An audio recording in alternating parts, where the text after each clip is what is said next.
Ladies and gentlemen, welcome to the first episode of the all-new Awad Pod. I'm your host, Ali Jamal Awad, and I'm so excited to be sharing with you life lessons, the journey of the Awad family, as well as influential people in my life that I've learned so much from so that I can share with each and every one of you.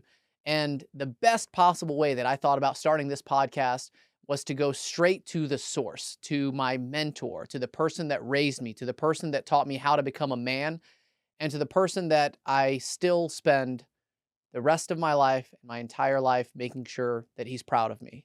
Ladies and gentlemen, welcome my father, Jamal Awad, to the Awad Pod. My dad is here with us today, baby. We're about to get deep into it. Let's go. Baba, the first question that everyone asks me, especially young parents, is how do you raise men in this society? Assalamu alaikum wa rahmatullah. Wallahi, it's very hard to raise kids in America in general. It's extremely hard. But Allah's blessing and Allah's guidance, if you keep them to understand, if you may help them understand Islam and make them go to the masjid. Yani, I go twice a day, Fajr and Isha every day, alhamdulillah, without missing. And I pick up all four of my boys with me every salah. So that way, when you go to the masjid, they will know that there is somebody higher authority, some higher authority they report to every day. So even I remember when I was taking my son Osama, the youngster, he was like 14 months old, and there was a brother there with us. May Allah be pleased with him. He passed. His name is Mr. Salahuddin Keen. He used to ask me, why would you take this guy? He doesn't understand. I said, he doesn't understand, but he would remember when he grows up. And there is no masjid. For example, when he grows up, if we are in different place in the States, there might be no masjid around us. But he would remember these days that he's coming to the masjid when he is 14, 15 months old. I used to pick him up. Now he's 6'2", 6'3" now. But I used to pick him up, bring him to the masjid, to Fajr prayer, like 4:30, 5 a.m. every day. And then I said, well, it's a blessing that we take the kids to the masjid. Alhamdulillah, wherever we went, we would always have a masjid around us within a walking distance. That was a blessing. So that's number one thing, is to put the deen in their heart, because when you are not with them, Allah will be with them to protect them. So even at 14 months, yes, you started taking Osama's my youngest brother. He's 11 months old, 11 months younger than me. If parents are asking, well, at what age do I start taking my kids to school? Kids to the masjid. Yes. Well, my dad started doing it. He wouldn't walk. When we were a year old. Yeah. So, يعني قبل ما ينضف يعني before diapers. Before. Oh, we're gonna crack a lot of jokes today. Habibu Osama. I think Osama's another guest we're gonna have to bring in here to defend himself. So, the very first thing you mentioned is make sure that you have your kids go to the masjid, because they will remember Allah. Even if they don't remember it now at this age, they'll keep it in their hearts. Instill the love of deen in their hearts at a young age. That is the best remedy, the best answer, actually. The second answer is also take them to martial arts school. Okay. So all the kids, alhamdulillah, all 6 kids are black belts. So they all went to the school and learned how to defend themselves, because we were living a very small minority in Dalton, Georgia, whereas like 38%, 40% Mexicans, 50% blacks, and very few whites, and maybe a couple of families, Palestinian families with us. So that was something to get the kids to be able to defend themselves. So I decided to take them to martial arts school. Alhamdulillah, all 4 boys went to school, and then after that, Malika decided to go with them. So I took her to Ben Kiker. Ben Kiker is a great person in Dalton, great instructor. You know, I mentioned Ben Kiker in the book. I specifically mentioned a story in The Laws of Victory about when you signed us up at Ben Kiker's United Karate Studios. Do you remember the exact day when you signed us up? I remember Maliki was so small. She was looking on the side of the door. And he said, and who's that? I said, that's my daughter. I said, bring her here. When I was negotiating about you guys, and I said, that's my daughter. He said, let her come in. I said, also her? He said, yeah, and the daughter. So he decided to have her join the crowd. And he said, only one condition. I cannot afford 5 kids in the class. I need you to be with them. I said, Malak, I'm too tired for this. I'm too old for this. He said, no. You need to be with them because if they start talking Arabic, I cannot control them. So this was in 1999. Well, somewhere around that time. Yeah. It was definitely in 1999 because we left So's martial arts in 98, 99. Yeah. And then the first karate tournament we ever had was in 2000. So I was already a yellow belt by then. I still have that first trophy. Subhanallah. And we still have that video. We still have the video of the very first karate tournament that I had in the year 2000. First place in forms, third place in fighting. Yeah. I remember that. Why specifically martial arts? Why, yani, you can defend yourself in a lot of different ways. Boxing and stuff. You know, it's the mother of all sports, actually. Okay. I was told it's the mother of all sports. Martial art is the best sport, actually, especially for kids. And it's a lot of energy because they come home tired, they will go to sleep. You weren't worried about your 9, 10, 11-year-old kids going to karate tournaments and getting kicked and punched in the face? Because at the time, we did not have face masks. They did not wear face masks in competition. Well, I mean, we did have face masks, but I mean, you were very careful. Yeah, we didn't. Not when we were. They only instituted face masks after we became black belts, but they had just recently started requiring headgear, the actual headgear. But an actual face cover is it. I mean, I used to punch people and kick people in the face all the time. But you had to have face mask.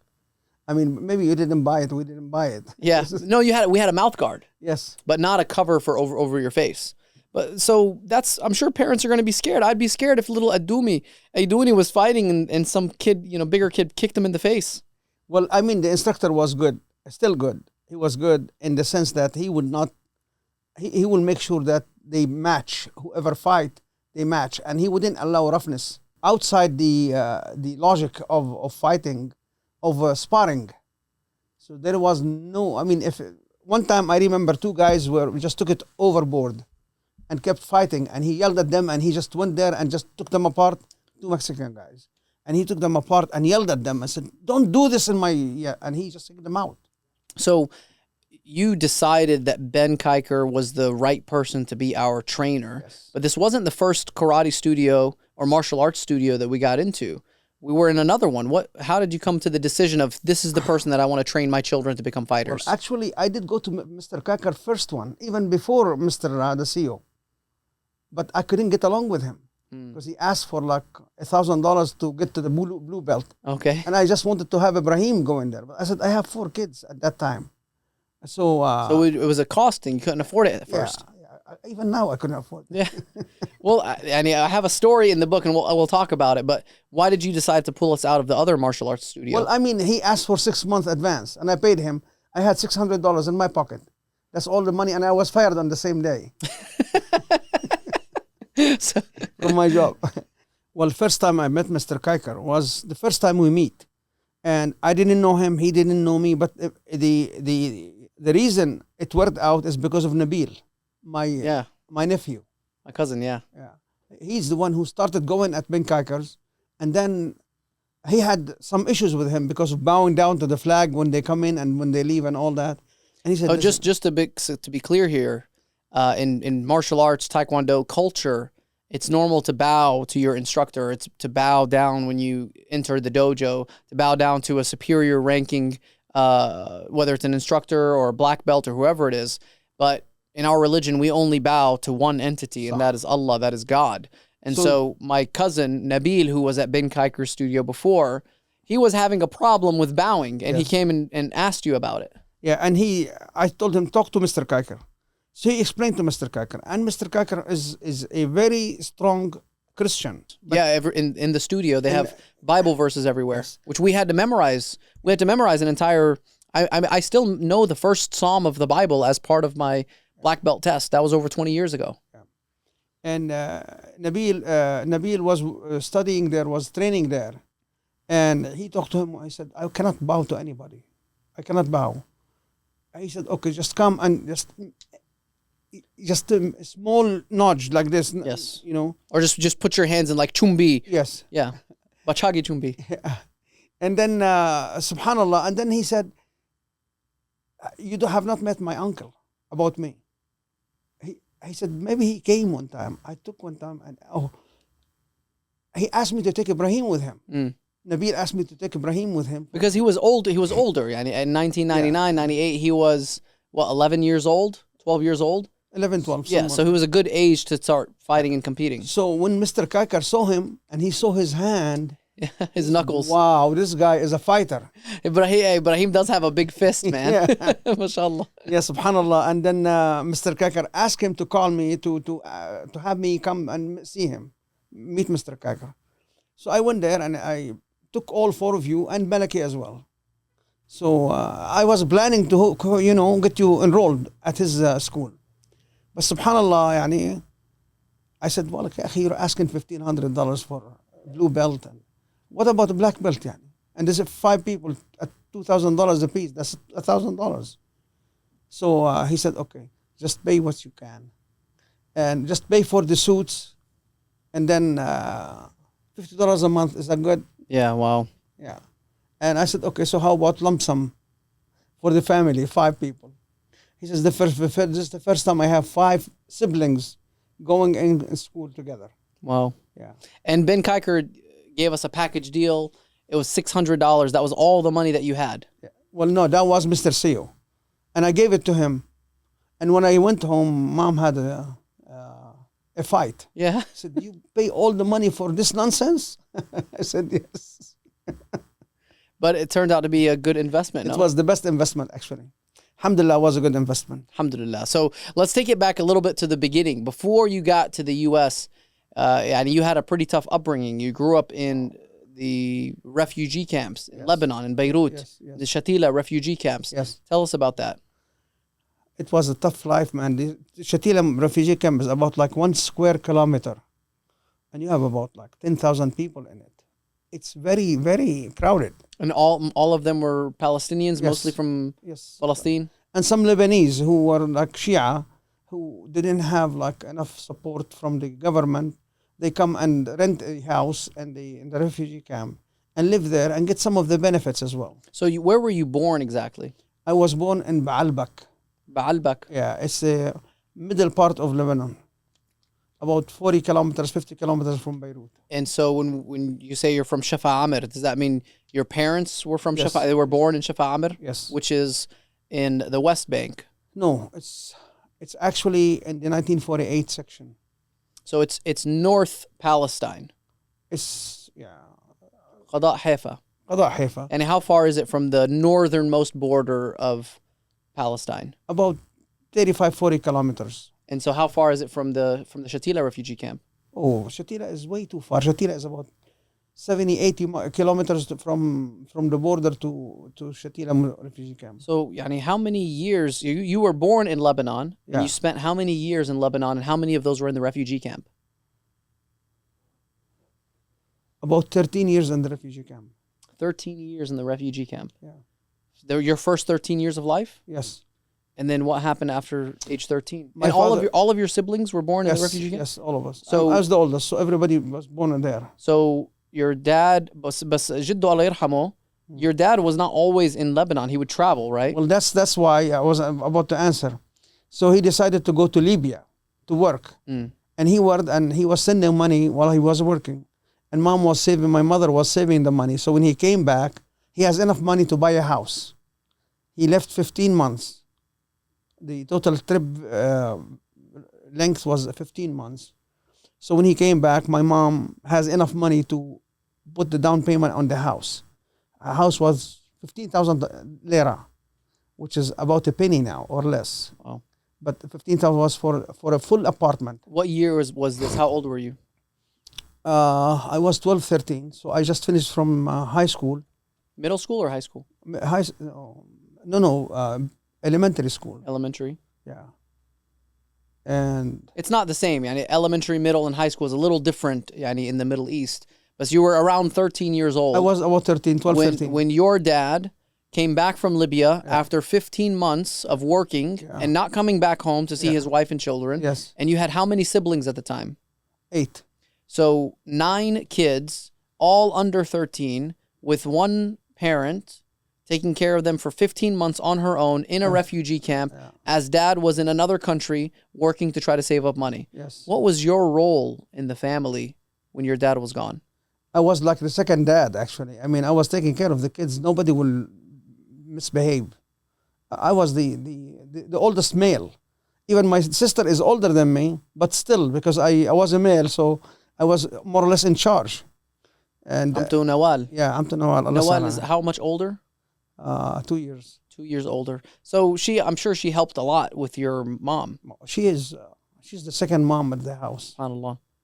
And so 9 children, 15 and under, all living in, what did it look like? A camp, a tent? No, Baba, it wasn't a tent. It was a house. It was like 2 rooms and a bathroom and a kitchen. But it was subsidized by Lebanon? No. And it was Lebanon providing it for By refugees? the UNRWA, which is the UNRWA Foundation. yeah, Okay. which Israel is trying to kick out from Gaza. So UNRWA was the organization that established the refugee camps in Shatila, in Lebanon. Most of the refugee camps were covered by the UNRWA. United Nations Relief World Aid. I don't know exactly what it stands for, but it's been around for decades. Relief and Work Foundation Association or something. I mean, everyone knows UNRWA. This is a big part of the funding. And they were also funding the schools. They were funding the schools. They were funding the refugee camps. Even funding the guy who bring water to the camp, because we didn't have water, so we have like a big tank that's raised up about higher than any other building, and he will pump the water to the tank, and the water comes to all the people. So, what was the education like? It was the best. Our school was ranked the first in Lebanon. Really? It was the best because we were so much underprivileged. Yeah, underprivileged. We were so much tough, and the first one in the country would come out from my school. Because this is the hardest working, the grittiest people. Yes, true. They're in the refugee camps. Yes. And this is why they really craved the education. They took it seriously. Yes. So was your entire family like that? All of your siblings were very serious about education, or were you the main driver for it? Not all of them were the same. Al-Hayya, Amtu Amal was good. Ammu Ali was good. Ammu Rabi' was good. Ammu Kamal was not that good. Ammu Khalil is not good. So what was it? Did you just have an extra... did Allah just bless you with a unique skill, a unique mind? Well, actually, when I was young, I was tabil. Tabil is like drum. It's colloquial for what you use the word. I'm not going to say that about my dad. Okay, so my father hired an instructor to teach me math. Okay. And I was losing in math. I was getting like 30 and 40%. What year was this? When I was like first, second grade, third grade. And this guy, Mazen, his name is Mazen, you don't know him. His nephew is in Al Ain. So this guy, Mazen, may Allah help him. I don't know what happened to him. He taught me, Mazen, if you're seeing this, come to Atlanta, come to the CEO pod. We'd like to meet you, brother. Mazen was a great person. He taught me how to think. He didn't teach me how to solve the problems. He taught me how to think. And wallahi, just 1 month of teaching, okay? And then I started making 100 in math. One time I made 110 out of 100. Do you think maybe Mazen was sort of the father figure for you during that short period of time, and maybe you just needed that guidance? Subhanallah, he has his way of teaching. But you didn't have a father figure for at least those 15 months. Well, that was way later. The 15 months was way later. But he was traveling a lot. He wasn't always at home, was he? He was traveling a lot. He was traveling a different travel this time. How often do you remember your dad being at home? Very little. Actually, when I was born, he was in Qatar. In Qatar? In 58. You were born in 57. In 1958, he was in Qatar. Yes. Yeah. So he would just come home, make a baby, and then go back to another country? But this was not uncommon. This was pretty common for the men of that generation because there was not enough money to be made in that area. And you're not allowed to work in Lebanon as a Palestinian. You cannot earn a living in Lebanon. Only you have to work like as a helper and make like $3-4 an hour. Yeah, small money. Like indentured servitude. Yeah. Or like almost like slave labor. Only the shittiest labor you can work it out. But a professional labor, professional work, they will not allow you. Were there any professionals like doctors, lawyers, accountants, engineers in the refugee camps? Oh, definitely there was, but they, as I said, they are not. They're living there, family living there, but they're outside the country because they cannot work. So by age 13, you were finally able to get out of the refugee camp, and where did you move? To another refugee camp. An upgrade. so No, we bought a house that was adjacent to the Burj Al Barajni refugee camp. okay. So it was a little upgrade, not too much, but we were يعني- living in an apartment now. زي ما بيقولوا هذول الناس اللي يعني بيقدروا يشوفوا الجنة من برا. You know, هذول اللي قاعدين بالrefugee camp, they can see your house, but it's still outside. It's still not part of the refugee camp. It was not part of the, but I mean, you can walk to them So if you miss them. And how long did you stay in that house outside of the refugee camp? Up till I graduate, up till I got my high school diploma. And how did you rank? Because they rank people on a national level? Yes. Because I know like in Syria, مثلا, there's like a national test. Yeah. And you know everyone knows who's the first place, second place. So did they have this sort of similar national test? Yes. Actually, I ranked 67 على الدولي. 67 على الدولي. يعني على فلسطين يعني. لا على لبنان. I'm saying 67. في أهل 48 في أهل 67. Yeah. أنت من أهل 67 يعني. كنت أشترك كانت 48. So يعني you finished high school. You were in the top relatively in the country Yes. in your scores from high school. How did you get to America? Wow, it was funny how to get to America. First, I got like an idea to go to Baghdad. So I went to Baghdad. Iraq. Yes. And What year? 1975. 1975. You were in I Iraq. graduated and I went to Baghdad right away. Okay. So I went to Baghdad, 75, 76, because I came 18, here. 19 years old. You leave your family, Yes. the refugee camp, outside the refugee camp in Lebanon to go to Baghdad to do No, what? actually, we were in the Emirates at that time. You were already in Ain, Yeah. outside of Abu Dhabi. We live in Al Ain, أنا وعمو Kamal in Al Ain, but my family is living in Ajman. Okay, still in the United Arab Emirates. Yes, yes. So when did you leave Lebanon and the refugee camps? When did your family migrate to the Emirates? January 6, 1975. January 6, 1975. So Is actually, when you left Lebanon to come to the Yes. Emirates. so give it 2 years to 60, 76, 77. So all 75, I studied في العين, and all 76, I graduated في 76. جيت لهون بال 77. جيت بال 76. جيت على أمريكا ب 77. بال 76 اجيت. 76.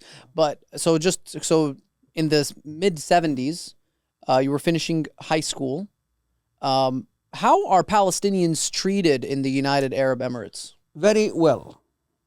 Even to this day? No, not till today. But in the 70s? In the time of the 70s, we were treated very well, until there was a mistake. One guy wanted to kill the prime minister, not the prime minister, the king, the prince? one higher up of the Syrian government, Oh, okay. and he killed the Emirati government Uh-oh. official by mistake. And from that day, hell broke loose al Palestinian. There's always somebody that messes it up for us. Yes, so alhamdulillah rabbil alameen. Anyway, but I was out. But Palestinians, if you're not a native-born Emirati, you don't have the same rights as an Emirati citizen. Of course, And that was like that in the 70s too. it still is. So, but they treated you well as a refugee, but you're not a first-class citizen. You'll never be a first class outside your country. Whenever, know where you are, no matter where you are.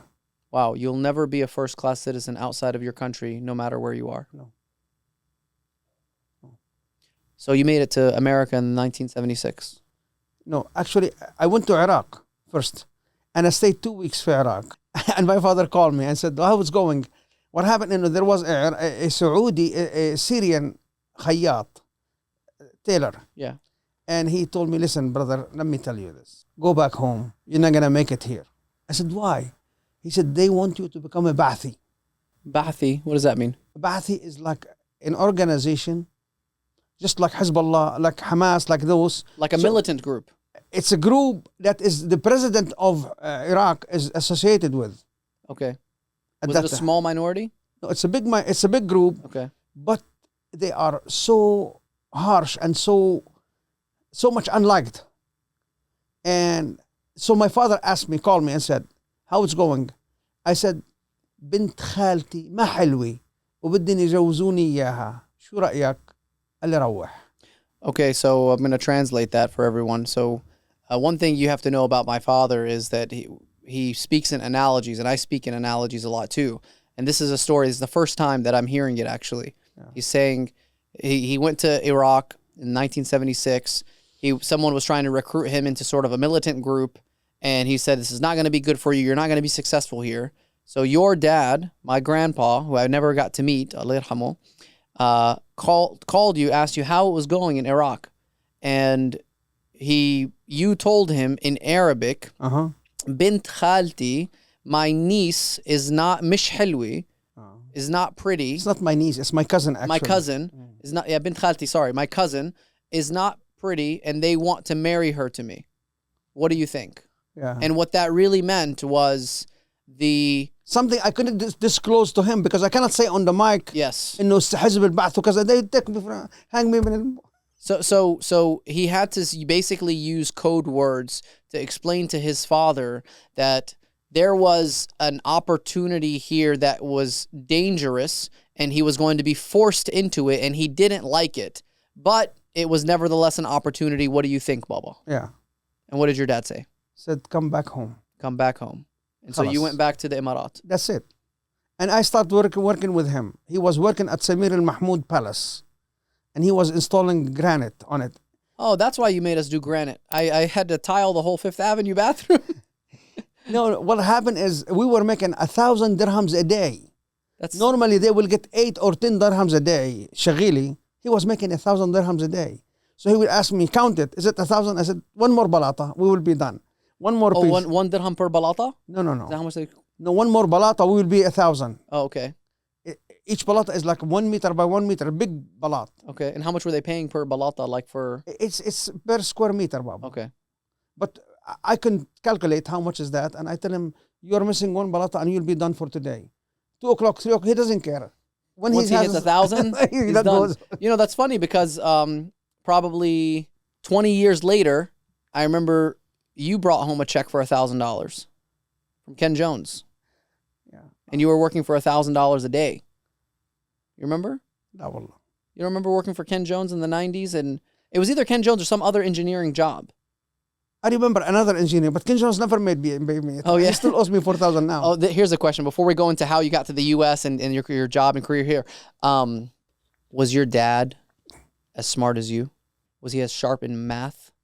No, he was so much hating math. What was the thing that you remember the most about your dad? His eloquence. Eloquence. In Arabic, unbelievable language. Language skills. Yes. That's why you love poetry. That's true. Actually, that's why he taught me poetry. وطاوي ثلاث عاصب البطن مرملي. You like that? You guys, no one has ever heard this, and I've never mentioned it, but my dad used to teach us Arabic poetry. And we would memorize poetry, and we have old videos. Maybe we can pull them up on the podcast, but we have old videos of us reciting poetry, and some of it was in the Emirat, because we would be small wearing the dishdashi, and that was not in America, because we wouldn't wear that in America. So I never knew that. I never knew that you remember your dad's eloquence in his speech. Was he romantic? Well, in his speech? No, he wasn't. He's diplomatic. Diplomatic. Yeah. He would write certain things that very few people could know or could decipher. Your dad was a very diplomatic speaker. Yeah. So was he persuasive? Was he a good salesman? Well, no. He wasn't a very good salesman because otherwise, if he had listened to me at one point, he could have been much better because he was the maestro of his job. And I used to tell him, hire some people to work for you. And he said, I don't like to eat their sweat. In Arabic, to eat their efforts. Let them work and get their effort. When were you trying to give your dad advice about hiring employees for his company? As long as I remember. So did your dad know that you were smarter than him? Yes. He knew that? Yeah. Did he have pride or ego in not wanting to take your advice? No, never. But he's got his own character. His personality was that, this is how I am, and I'm not going to change. I'm not going to change. Stubborn. To a certain point. I think it runs in the family. It does. Does. What characteristics do you think you got from him? Loving to have more kids. Loving to have more kids? I mean, that's something y'all good at for sure. But what is because you say eloquence. بالعربي, I think you have it.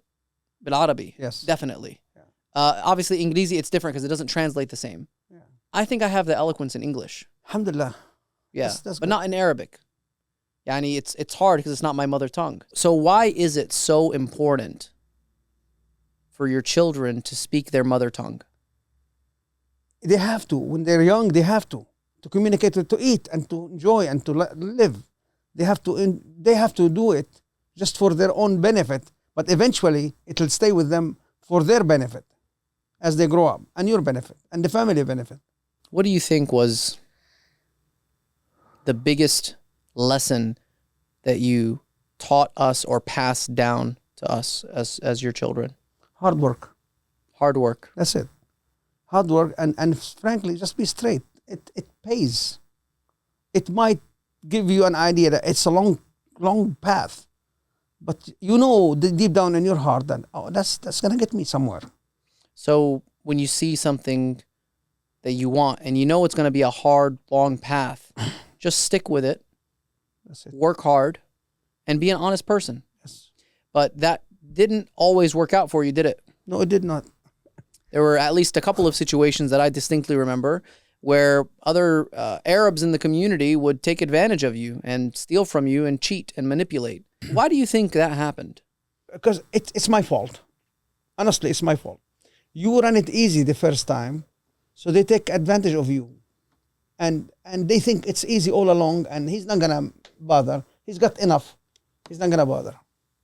So it was my fault and my mistake in the first place. So you think you were too nice, Well, too lenient with people? Too lenient, yes. But that was because you're an honest person, and some people that are dishonest take advantage of the honesty. That's right. So how did you learn to become a shark? I am never a shark. I mean, you raised sharks. Alhamdulillah. A duck does not raise sharks. That's a blessing, alhamdulillah. Well, how did that happen? Because you learn, Baba. You learn from my mistakes. I mean, not really, because I made my own mistake with New Orleans. I think I mentioned it in the book, maybe not. But you remember that transaction? The $25,000 loss when I was 19 years old? You remember that? Yeah, of course I remember. I remember the exact moment, hatta, when we took the stuff and went through the bank in the wrong way and all that. And at Flagstaff, they stopped nobody. Everybody was sitting and...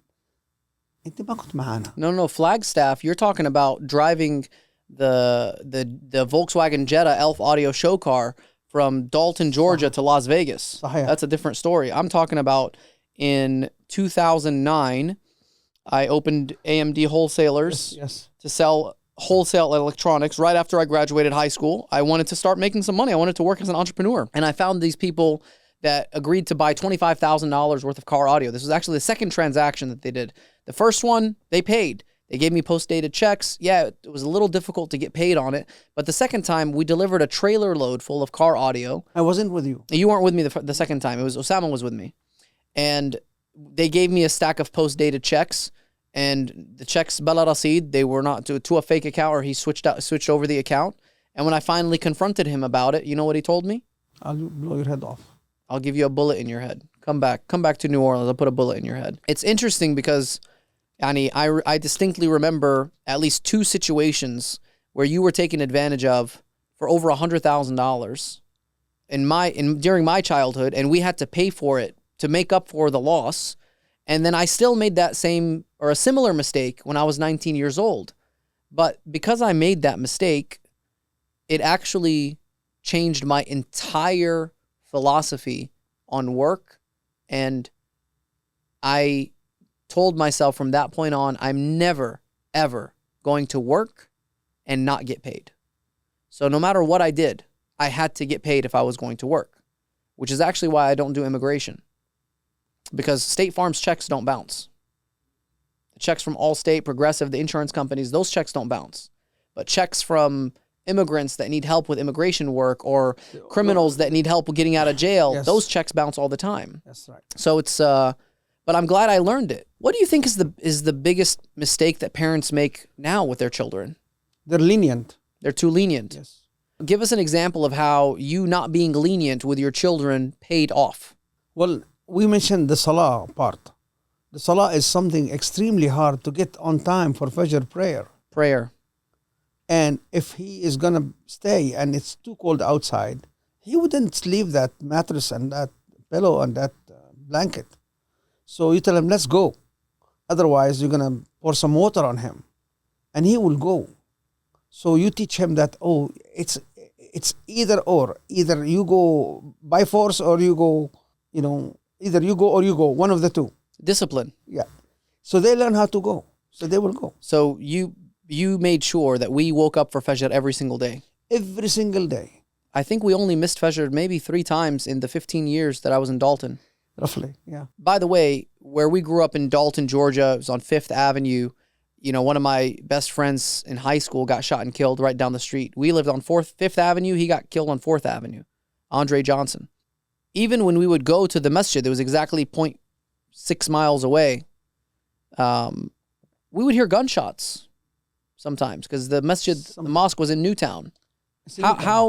How did we survive in the middle of the ghetto, middle of the hood, where people around us were being shot and killed? And this is obviously different from the genocide that Palestinians are experiencing now. But then you come here and it's not really a safe place because of the neighborhood that we were in. How were we able to survive that? It was first Allah's blessing. Alhamdulillah. We were not really too smart to avoid. And alhamdulillah, we will stand up for our rights. We will not let go, But Allah's blessing, Baba, number one. Alhamdulillah Rabbil Alameen. You were straight guys. You will not have, other things and no other problems. Yeah, no problems, alhamdulillah. You were straight guys. That's very important. And alhamdulillah, I was straight all the time. So, that helped a lot. But if you had crookedness in it, what is something you wish you would have done differently with raising us? I would probably put more time with Umar. But didn't you put a lot of time with Umar? He took all the time in the world. But subhanallah, لا تهدي من أحببت. Who did you give the least time? Inti. Me. Why? Because you didn't need me. Why do you I was teaching the numbers when we were like 4 years old. You were teaching me the numbers? Yes. Okay, what happened? I was writing down 1 through 10. Then under 1, I wrote 11. Then he told me stop. So he took the pen and wrote 12, 13, 14, up to 19. But he didn't know how to do 20. I did 20 for you. And you took it from that 21 all the way to 99. You didn't know the 100 because 100 was 2 zeros. You didn't know. But you know the 30 and the 40. You know all the numbers. You discovered them. You didn't know them. You discovered them. I didn't teach them to you. And I said, man, that's it.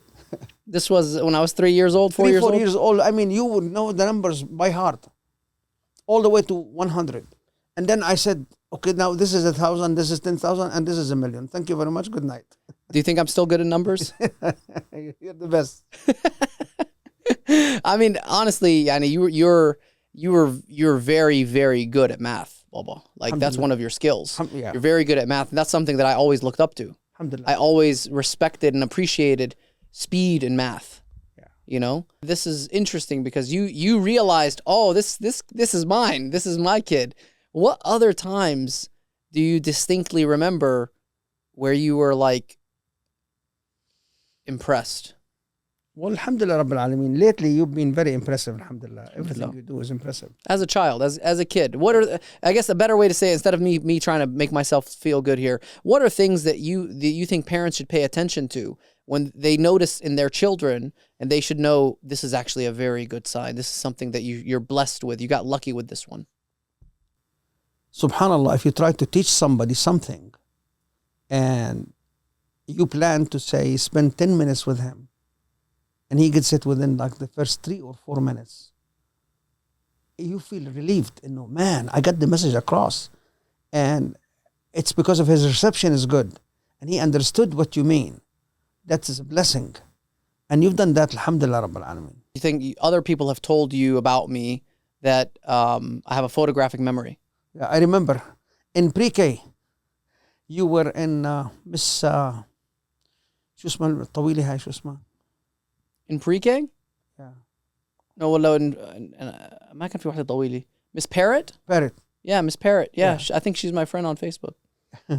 قالت لي إنه you have photographic memory. قالت لي إنه بتقعد بتساعد الطلاب يكتبوا اللاست نيم تبعهن وهن ما بيعرفوا يكتبوا اللاست نيم تبعهن. So in pre-K, I was helping the other kids in class how to write the American kids how to write their last names because they didn't know how to spell it themselves. And there was a competition who would write an essay about like Thanksgiving, and you will write few words on a page and then staple it with another page, and then the longest snake they call it will be given. And yours was 14 pages. Yeah. When did you start noticing that I was competitive? والله يا بابا الحمد لله when you were pre-K حتى بيني وبينك بس كنا نتفرج على التلفزيون وكنا نحفظ استقالة جابر. وقفت وقلت الحمد لله بالسلامة يا جابر انت وقفت هيك وكذا. وكنا مرة نحضر فيلم. We were watching a movie, The Last Samurai, and you were like 4 years old, and there was a passage in German, in Japanese. And you stood there and recited it, and I said, come on, you're bluffing. He said, no, check it out. So we put the video back there and we reviewed it, and we went there to the Japanese, and you said it, and I heard it. I said, damn, you said it. So at 4 or 5 years old, you realized I had a photographic memory. Yes. Let me ask you this. How much of my mental growth do you think was attributed to me just wanting to impress you? Most of it, seriously. Because we were very good friends. We're still, alhamdulillah. Yeah, alhamdulillah. Yeah. I think that was a big part of it. Yes. I think because I didn't have as much attention as my other siblings, صحيح. I had to figure out ways to get your attention. You did. And I kept going, it kept pushing more and more and more and more. But it's and now that I look back at it, that was a blessing. صح. It is. But it was also a different form of raising. صح. Right? You have to figure it out. You have to get it out from the well. It's buried down. So you have to pick it up, get it out, and show it, expose it, and prove yourself. So when did we start working in the mechanic shop? I reference working in the mechanic shop on Murray Avenue. There was one 1803 Murray Avenue, 1804 Murray Avenue. First of all, you're a mechanical engineer. You graduated from Georgia Tech, 1981, master's degree, top of your class. Why were you opening a mechanic shop with your kids? Well, frankly, because I didn't have papers. I was illegal up to till 2019, I think. I hope Trump isn't listening to this one. Let him go wherever he wants. Actually, he's the one who approved my citizen. At his time, I got my citizenship. No, not Trump. It was Clinton. Oh, no, you did get citizenship during Trump's era. That's the first one. No, it's 2017, not 2019. Yeah, 2017. I remember because 2017. So that was one of the reasons, actually. So, okay, interesting. So just for everyone to know, my dad became a citizen during Trump's presidency in 2017. Yeah, my hero.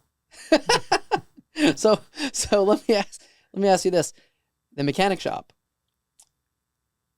Tell me about the Plymouth Voyager van and the transmission that went out. Well, I don't remember it exactly, but سبحان الله كان أنا واحد اسمه زاهر. I remember Zahir, عراقي. كان دائما تيجي سيارة جديدة يغير مثلا الموتور أو يغير شغلة ويضل صوت البراغي. وين هدول؟ هدول حاطين ما لهم لازمة هدول. So we joke around because we had a mechanic shop and we used to have this Iraqi mechanic who used to work for us, and every time he'd go Kurdi. It was Kurdi? Yeah. He would go and work in Kurdish. He would go and work on these cars and he'd replace an engine, and then once he replaced the engine, he would end up with a bucket full of like screws and bolts and lug nuts and washers. Like, yo, Zahir, why do you have all these extra bolts and screws? He's like, oh, these were extra. They were not necessary. But we did start a mechanic shop in, I would say, maybe 1997. Yeah. Right? Somewhere in there, yeah. 97, 98. And what I remember was we had a van, Plymouth Voyager van, that the transmission went out on it. And you took it to a mechanic shop. It cost $1,500 to replace the transmission. And that was a lot of money at the time. It still is $1,500, still a lot of money. And then not even 2 months later, the transmission went out again. And they charged you another $1,500. And you said, screw this, I'm going to open up my own mechanic shop. صحيح. Do you think that's your personality? That when you feel like you're being taken advantage of, you're just going to go and you're going to go and solve the problem and do what the other person is doing better? I try. Well, I mean, remember, I don't have all the options open the way they're supposed to. I told you I had a limitation on my paperwork. So I have to take a lesser job without somebody approving me. Or not, if you want to work as an engineer, you have to have paperwork. Right. You have to get someone has to sponsor you. Yeah. But you opened the mechanic shop almost out of spite. Yeah, but because there is no need for like a citizenship requirement. There was no need for citizenship requirement to open up your own business. Yeah. And that's why you started your own business. That's right. Not because you wanted to. Yeah. But because that was the best option at the time. And because I have a mechanical engineering degree and I'm a mechanically oriented. So this something like this I could learn quickly. It was easy for you. It was easy. It was easy to understand and utilize. Why did you bring your 7, 8, and 9-year-old children to the mechanic shop to work with you every day? Otherwise, I would have lost mama. You would have lost mama? Why, we were driving her crazy at home? Yes. Do you think dads should have their children work with them? I think so. Because this is the only way to become get resilience and to learn certain things. Because you're not going to learn anything at home except yelling and screaming. So boys, at what age should they start getting out in the world and working? The minute they can figure out that they don't hurt them with the tools, Like Once they're old enough to not hurt themselves. Yeah, maybe 4 or 5 years. 5 years old? Yeah. You think at 5 years old, kids should start working? Yes. Because my father used to take us, me and Kamal, my brother, and علمنا كيف نروب البلاط. يعني to put the grout, to join the tiles together. علمنا when we were like 4 or 5 years. I remember. I always say that because I worked with my hands, I appreciate working with my brain. صح. So you graduated from Georgia Tech with a master's degree in mechanical engineering in 1981, but 82, but there you are 15 years later working with your hands. صح. How did that feel? Well, because since I graduated, until that time I was working in an office. So I already took that section of it, يعني already that part was more or less satisfied. So you already worked as a mechanical engineer for long enough, and now, did you ever really crave wanting to be your own business owner? Well, Baba, it is a need. You need to have something to generate income. I remember one time. But it's more than that. Well, it's mostly like this. One time, we had about 20 inches of snow when Malika March 1993. When Malika was born. And قلت لها ماما, let me sleep, please, because I think we're gonna have the plant was closed, and the office has collapsed. Yeah. So, and you woke up, and you were a baby, and you asked Mama, I need cereal and milk. قالت لك ما في milk. قلت لها فيقي الحمار اللي جوا يقوم يجيب الملك وصيحت عليك ولا اسكت يا قلت لها فيقي الحمار. There's no way. I wasn't even 3 years old, 2.5. والله يا بابا ان هيك قلتها. سمعت انا. اسال ماما. سمعت انا. قلت لها والله معها حق. لبست الجزمه ومشيت. فيش سياره تمشي لانه الثلج كان هالقد يعني. مشيت حاول تحكي بالانجليزي. للمحطة كنا بروم. Yeah, I know. حاول تحكي بالانجليزي. Because most people that are listening are going to be listening in English. So he's talking about in 1993, March, the blizzard of 93, famous in Georgia. We were living in Rome at the time. And I told my wife, just don't wake me up. Let me sleep. Alhamdulillah, everything is there. The fridge is full. Everything is, you're satisfied. And nobody can drive. So because we have 10, 15 inches of snow. It was March 13th, 1993. And Ali woke up and told his mom, I need cereal and milk. طلعت في البراد, and she looked in the fridge, there was no milk. And he said, why we don't have milk? And he would argue. And then she said, okay, خلاص اسكت, your dad is asleep. قال لها, let this asshole wake up and go get us some milk. I don't remember that. I remember this. قلت لها والله معه حق. قالت لك اسكت بدها تضربك. قالت لك اسكت وبدها تسكتك. قلت لها والله معه حق. كان شاطر نايم الواحد قوم جيب قوم جيب عايز. رحت كأنه اخذ حقه $4 حقه البرميل هذا الجلان. جبت جلان وجيت. So I actually remember when we were in world-class car care, 1997 or 8. We used to work Monday through Saturday, and then we'd take off Sunday. And then Brahim and Omar decided, let's work Sundays so we can make a little bit of extra cash and keep it for ourselves. Do you remember that? Yes. What happened? Well, I mean, I was tricked. I realized that there was some people coming early, like during the week, and you asked them to come on Sunday. Take care of you Sunday. I don't remember that. I don't remember that at all. So we made a deal with my dad as I was a 7 or 8 year old kid that let us open up the mechanic shop on Sundays. This is a true story, ladies and gentlemen. When I was 7 years old, I negotiated with my dad to allow us to open his mechanic shop on Sundays so that me and my 2 older brothers, Omar and Ibrahim, who were just a year and 2 older than me, so a 7, 8, 10-year-old kids can go and open up the mechanic shop so we can make a little bit of extra money. And you said that you got tricked because customers would come in during the week and we'd tell them to come back Sunday. Yeah. So why do you think we were so money hungry as kids? Well, actually, we're still money hungry. I mean, this is actually, I think eventually you learn it. It's a blessing. But why do you think that is? Why did we have such a scarcity mindset around money? Well, because we were raised like this. It's like that. It's a part of our lives. You know, that's true. So you were raised like that. Yes. And then you raised us like that. That's right.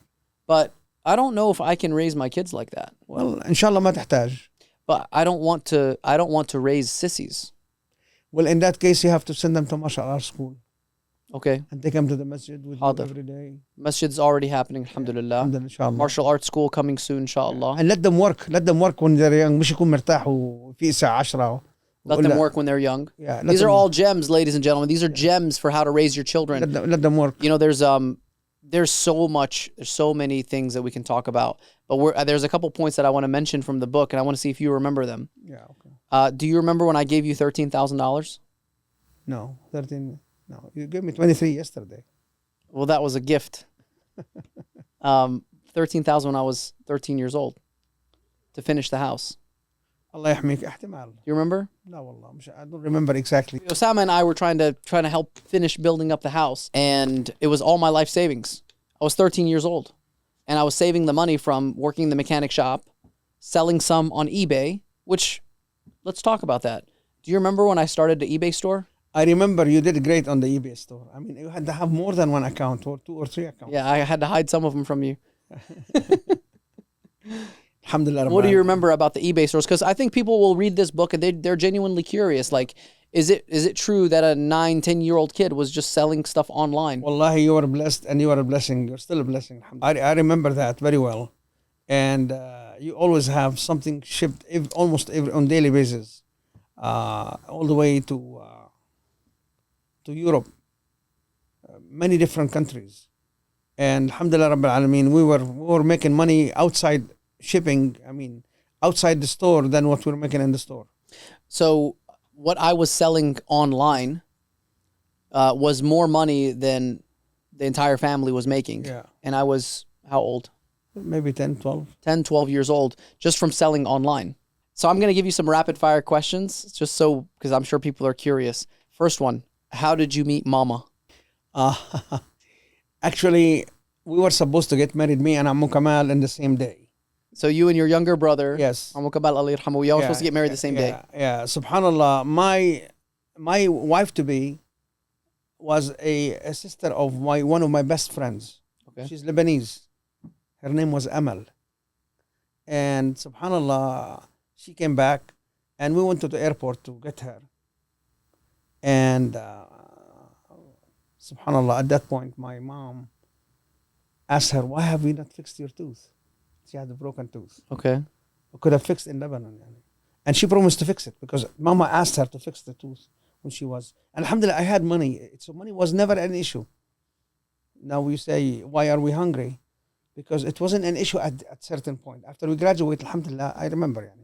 Anyway, so So we agreed أنا وعمو كمال to get married inshallah on the same day. But what happened إنه no, mine did not work. Me and Amal did not work. So Because she didn't fix her tooth? well, this is one, and her mom was hard-headed also, Stubborn mom? and my mom also wasn't easy either. Didn't like the wife, or yeah. didn't like the girl, or didn't like the mom? Well, I mean, there is no luck in it will work. فاهم علي? Anyway, it didn't work. There's a kind of fish that Arabs really, really don't like. Fish market. Fish nasib. So the first girl that you initially were planning on marrying. Number 4. That was number 4. That was number 4. Yeah. Mama number 5. Mama's number 5. Which I remember a mango story. وهي قبلها واحدة أو تنتين. Okay, so maybe the second or third girl that you were thinking about marrying, she didn't like mangoes, and that was enough for you not to marry her. Well, I mean, I couldn't believe that I gonna get along with her. There's no way you're gonna love someone that doesn't like mangoes. No, first, you can't trust their judgment. You know. Subhanallah, Allah sahal عليها. Her father was Abu Ali, Allah sahal عليه. He was a very good man, and she was a nurse. And because my sisters were also going to nursing school, they met her, and they loved her, and they introduced her to me. I said, okay, خلاص ميمي أهلا وسهلا. So how did you meet Mama? Mama was the 5th or 6th candidate in the pipeline? Yeah. So what happened is, Ammu Kamal got married or got engaged, and she told us, عمته صبحية مرت عمو كمال, she told us that, okay, there is a girl في راس الخيمة. أبوها متجوز 2. الله يرحمه. So my dad's younger brother, he got engaged before my dad. He got engaged to my aunt, Amtu Subhiyi, who's here in Atlanta, and she had 11 children, 4 boys, 6 girls, and then another boy. They're all here in Atlanta. That's why we call them Awad of people. And she said that there's a guy in Ras Al Khaimah, RAK, which is another emirate in the United Arab Emirates. The guy had 2 wives. Yeah. One of the wives has a daughter almost عمو صبحية age. One of the wives has a daughter that's almost the same age as my aunt, and so she was telling you that there's someone there to marry. So we dressed up, and ما فيش تليفونات وخذ إذن وكذا. No. So and we drove to راس الخيمة, 75 kilometers. This was from Ma'an or Ajman? From Ajman. So you drove about 50, 60 miles to get to Ras Al Khaimah. Right. And by the way, I've been to Ras Al Khaimah multiple times. Even when I visited, there weren't addresses. No addresses. So you just have to go stop and then ask. You stop, and then they'll say, when you see the big donkey, you turn left. If you see the herd of sheep, you've gone too far. You're between the sheep and the donkey. But it's very easy to get lost. And even Mama's family, when I went to visit, you can't find them. They're just behind a car dealership because there's a house with no addresses, 1 bathroom. Anyway, I remember. So we went there and knocked on the door. And subhanallah, the guy who opened is Amtu Khalid, your mother's sister. But from the setup, واحد لابس طقم معه أمه معه ابن عمه, يعني عمي عبد الله كان أبو عماد معانا. She realized, this is a guy coming for marriage. So she took us to her house, not to the house of the other woman. So my mom's sister, my aunt, answered the door. Khalid. Yes. Khalid. Yes. Khalid. So my aunt, by accident, happened to open the door when my dad was going to get married, and he knocked on the wrong door. No, on the right door. It was they're both families are living in 2 houses. Okay. But there is a main door outside. So we knocked on the outside door. Oh, so she came from her house and heard us.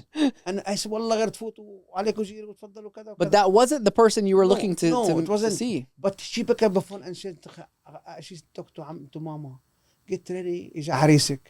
Right away. Guys, do y'all understand how crazy this is? Yeah, so I'm asking my dad how he met my mom. Yeah. And it was my aunt. So initially my uncle, his younger brother, got married, and his wife was saying there's a woman in Ras Al Khaimah 50 miles away who has a dad that married 2 women, and he has essentially 2 daughters from each woman.